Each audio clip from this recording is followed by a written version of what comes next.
survive, and I serve only you.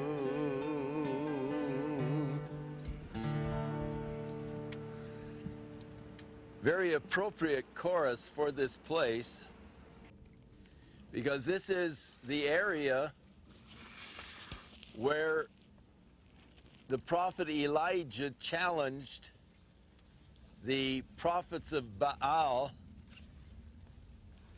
standing before they called the children of Israel, this northern kingdom, together, and Elijah said to the people, "How long halt ye between two opinions? If Jehovah is God, then serve him. If Baal is God, then serve him." In other words, don't try and sit on the fence. Don't try and serve both. They were sort of halting between the worship of Jehovah and the introduction of the worship of Baal by Jezebel, the wife of Ahab. And so Elijah then challenged the prophets of Baal, some 400, to a contest that they were to here on Mount Carmel build two altars. They would build their altar to Baal, and he would build an altar to Jehovah. And the idea was, we will build the altar, we'll put the sacrifices on, but we won't kindle a fire. And you pray to Baal, and I'll pray to Jehovah. And let the God who answers by fire be the God. We'll determine that he is the true God. And so you remember the story, how that all morning long, the prophets of Baal were praying, and of course nothing happened, and so Elijah decided to have a little fun with him. He said, "You know, I'll bet your God's asleep. Or maybe he's off relieving himself. You should cry a little louder." And so he got them all excited, and they were leaping on the altars. They were cutting themselves and all. And naturally, nothing happened. And then about the time of the evening sacrifice, the afternoon, about 3 o'clock, Elijah said, "Okay, fellas, you've had your day." And so then I think just a sort of in-your-face kind of a thing, he said, "Dig a trench around my altar and pour water over the top." And he said, "Pour more water, pour more water," until finally the trench was filled with water.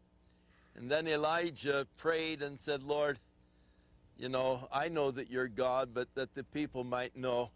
And of course the fire came. It consumed not only the sacrifice, but the altar, licked up the water in the trenches round about.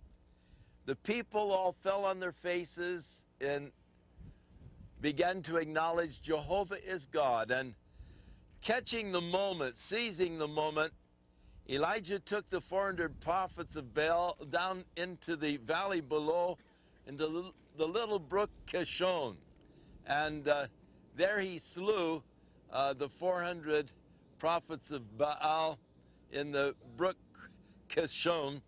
And so there you have that story in 2 Kings chapter 18. But from this point, you can see a lot of the history of Israel. Over to your right, you see the hill, the sort of a steep angled bluff goes down. That's Mount Gilboa.